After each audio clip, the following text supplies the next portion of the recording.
Produced by Podcast Architects.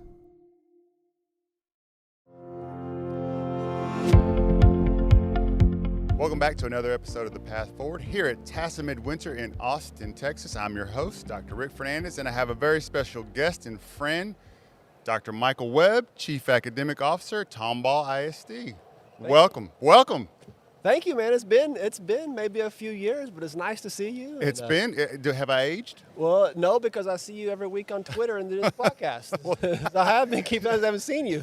You can't get rid of me, is what you're saying? Yeah, I keep track. I learned a lot from Dr. Cordona and how he barbecues from this podcast. He was on today, by the way. He He's one of the best, so transparent. So I got to make sure I'm asking him questions that he's not going to get himself in trouble. But he is just everything on the table. That's why right. I love having him, because he's going to tell you like it is. That's right. Well, congratulations, Renor. I know it's a little late in coming, but Chief Academic Officer. Mm-hmm.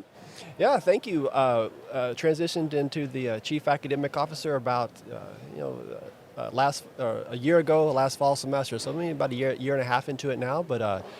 It's great to make a transition when you're already familiar with the district. So I didn't have to go in there and figure out where the light switches are, and and try to remember names of people. It was nice, and there's a good structure already in the district. So my challenge is how can you innovate from that? Right.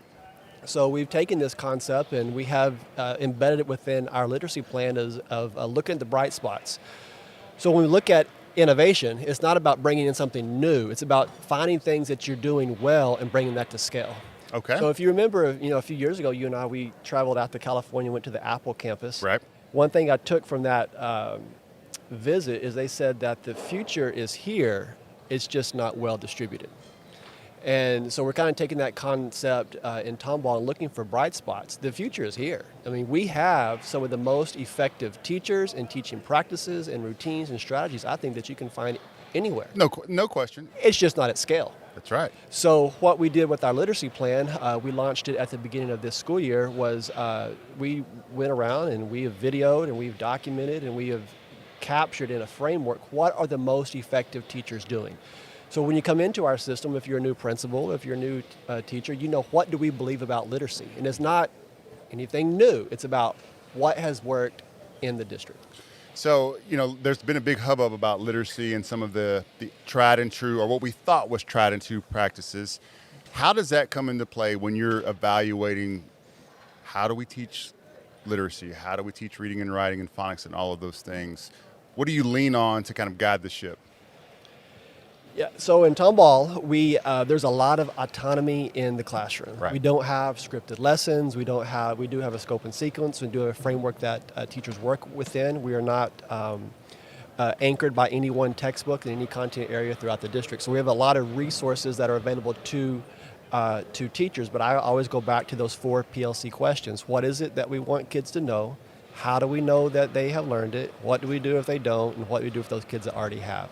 So when you're looking at, what are teachers doing in the classroom based on new evidence and new practices, it goes back to what do we want kids to know and are they learning it? And right. I think our teachers, what is tightly held in Tomball is assessment. What is loosely held in Tomball is curriculum implementation. Right. So in Tomball, we support all teachers in a tight way, which is a very a systemic way of unit test and district benchmark test, and even now with our precision tests in CTE, we can answer that question: is what are kids learning? Yep. So leadership question for you. I mean, and I hope I don't embarrass you, but I think everybody would agree that you are and were one of the foremost experts in special education and how to get the most and the best outcomes for our students who need the most support in our school system.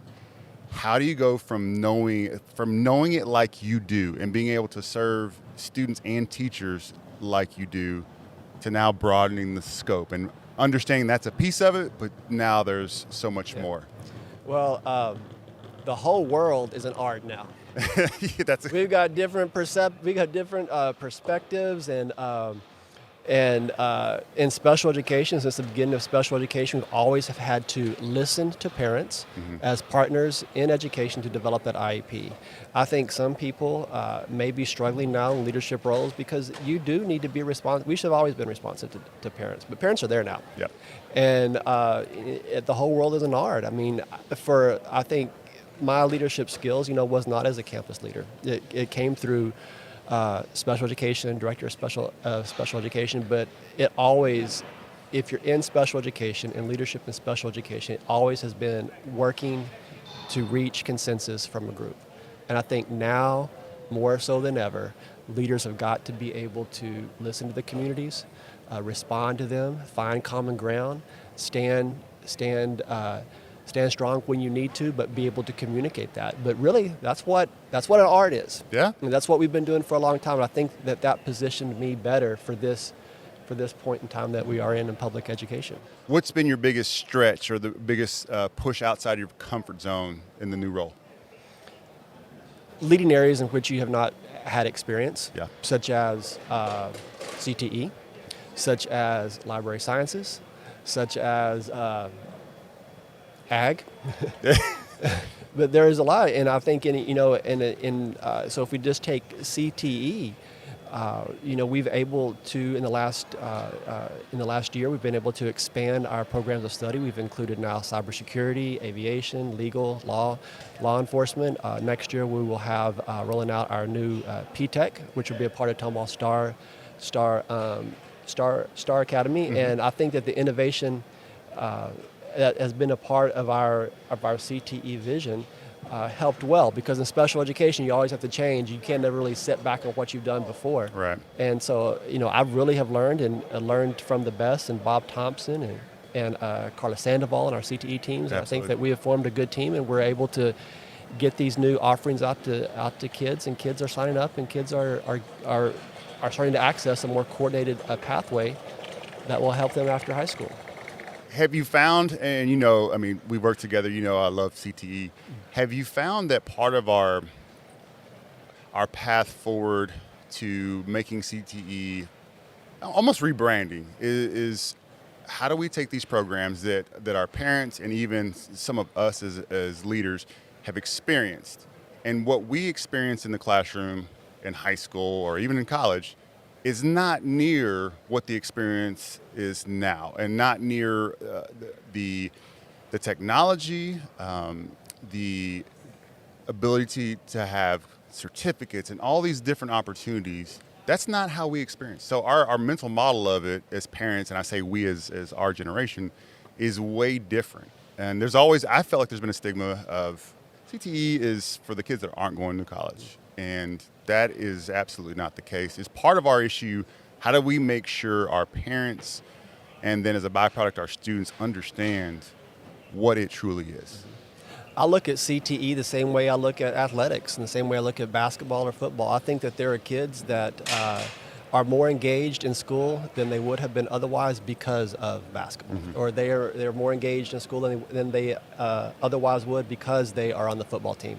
It's the same thing with CTE. CTE is all about engagement, and it's coordinated engagement. So when we talk to parents and we talk about the industry standard equipment and facilities that we now have in Tomball that can engage a kid in a coordinated way. So we're not talking about taking electives in a random fashion, the way that many of us did when we were in school, but in a coordinated way. We're talking about being able to, graduate college with that, or graduate high school with that industry-based certification in a stackable way. So when we talk about a stackable, you could have a student that's Harvard-bound accessing a coordinated pathway in CTE, and that student is better off stacking those certifications, even though they might not be using them at the entry level. And the tools that I think kids are able to get in high school, and they're able to experience careers that would not have occurred until their mid-20s after college. So you're able now in Tomball, you can sit in our mock courtroom, and you can experience what the jury experience is like. You can experience what a deliberation is like, or opening arguments. And in the past, you might not have experienced that until perhaps in law school. We have a law enforcement simulator now that we share. It's Tomball's, but our police department comes because they don't have that level of equipment at the Tomball Police Department. Wow. And our simulators are giving kids experiences to engage them that they would not have otherwise had. And I do believe that CTE is making better overall students even outside that pathway. So our sell to parents is it's all about engagement. It's not about you believe that your child is college bound, therefore this career technical education, or some refer to it as vocational, is not appropriate. I mean, you look at ag. The reason that we have ag is to develop leaders. You look at the presentation skills and the public speaking that you get through an ag program. You don't have to have a future in agriculture to benefit from ag sciences and those pathways in CTE in high school. You even look now, we are following a bill looking at ROTC might become under the CTE umbrella. Mm-hmm. But ROTC is all about leadership. Yeah. It's not about that next step into the military. That may occur, but if you look at our district, less than 5% of the kids in ROTC are going to the military, and that doesn't mean it's a failure. Yes, absolutely, 100%. I think a lot of students would 100% benefit from ROTC in leadership. I have a lot of opportunities to talk to businesses and companies and work with a variety of folks. And one of the qualities that they're all, can a kid show up and be responsible? And ROTC and some of the requirements and some of the leadership training that they have, that is the bare minimum that you have to have in the workforce. And it is absolutely of value regardless if they go to the military or decide to do something else. I think that's, highly, highly beneficial. Tomball is a great district, and there's a lot of reasons why. Some from this past year, what are some of the highlights? Because I know A-rated district, top district in Region 4, but are there some other ones that I'm missing there? So I think if you go back and look at CTE, 3 years ago, we had students earn 100 industry-based certifications. This past year, we had over 1,300. Oh, my goodness. We only graduate about 600 kids. So what does that mean? We have kids getting multiple IBCs before they finish high school. And I think number one, what that means is public education has been responsive to the business narrative over the past few decades that of saying, schools have got to have a meaningful place in preparing kids to compete in the market. So when we now have 1,000 industry-based certifications being issued to over 500 or 600 kids, that's responsive to the market. And many of those kids are not going into entry-level jobs, but they're stacking them. I think that's a huge success in Tomball in just a short manner of time. But we talk about this all the time in Tomball. What is unique about Tomball is being able to handle the growth, the rapid increase in enrollment, and also increase achievement at the same time. So when you look at our system, you look at 1 out of 2 kids in Tomball today, almost 3 out of 4 kids in Tomball have not gone through the system K through 12. So we've got to acclimate students into our system as quickly as possible, into our way of teaching, into our expectations, into our rigor, so then we can produce the academic achievement that's expected by our community. So to grow, and then also to grow achievement at the same time has been something that's very unique to our school district. Yeah, that's a great perspective. I hadn't considered. I see all the accolades and obviously unbelievable district, but I had not considered how difficult that is when you think of all the variables that come into play each year. Because you're not just talking about 1,000 new kids each year. You're also talking about 150 new teachers. We're building a new building every year for the next 5 years. So you can't just rest and say, okay, we've got our staff, we've got our structure. No. It's new. It's the kids are new, the teachers are new, the administrators are new, and that's hard to do. That's hard to do. Man, that is amazing just to sit here and consider that. You want to change gears? Let's change some gears and wrap up with a little bit of fun. All right. I would say for our audience, Dr. Webb and I are former college basketball players, so we love to talk basketball.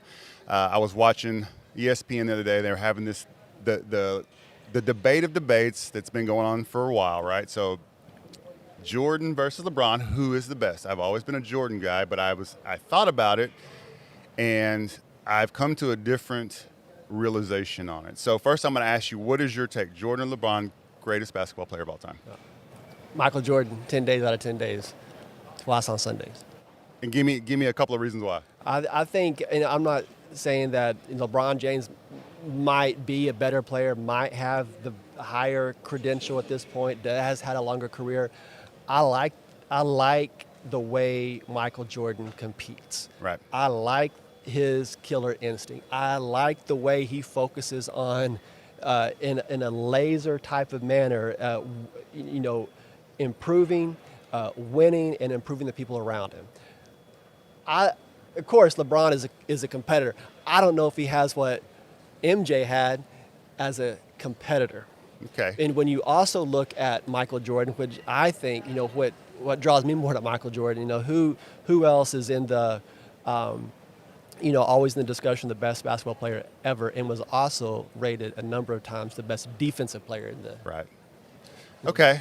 Let me get your feedback on my opinion. So we're somewhat aligned. I've come over to the belief that if you're looking at straight basketball player, that LeBron James is the better basketball player, right? Out of the context of the team and all of that. If I were on that team, if I had to pick which team I would be on to have one of them as my teammate, I would rather play with LeBron. I would have a better time playing with LeBron. It would be better for me. I would win more. I would grow more as a player playing with MJ. That's right. If my kids had a choice, I would want them to play with MJ. I know that it would be tough. I know it would not be fun all the time. There would be a different level of intensity and accountability, but I believe they would achieve more, not only with their their personal goals, but as a team. He would expect more, and he would hold you accountable for that in your face. Absolutely. So that begs the question: do great teams, do great districts have to have people that hold others unwaveringly accountable, even if it's not in the way that everyone enjoys, everyone likes, everyone is going to even accept at times? Don't you have to have that person? There can be no meetings behind the meetings. When the leaders of a district get to a table, there has to be real conversation there. Yep. We can't just go through the meeting and cordially agree, and then go to the meeting behind the meeting to get things done. Yep. And I think that that's the Michael Jordan type of leadership. When you come to a meeting, come with your different ideas, come to compete, but also come to win. And also that does mean at times compromising and giving the ball to someone else. But when we come to a meeting, when we come to a project, we've got to work together and hold each other accountable. No one can do it on their own. 100%. Okay, so you do agree. I was thinking you were not going to agree with my premise there, but it took me a while to get to the place where I was going to actually admit one-on-one basketball player. I'm going with LeBron. Oh, he's bigger. He's stronger. He's stronger. All he's lasted longer. Yeah. He'll get the scoring record. All of those right. different things. Mm-hmm. All right. Well, viewers, listeners, hit the like, hit the subscribe, make some comments. Tell me I'm right and he's wrong on our conversation about Jordan and LeBron. And Dr. Michael Webb from Tomball ISD, thank you for joining me. Appreciate it. I appreciate it. You. Yes, Thank sir. you so much.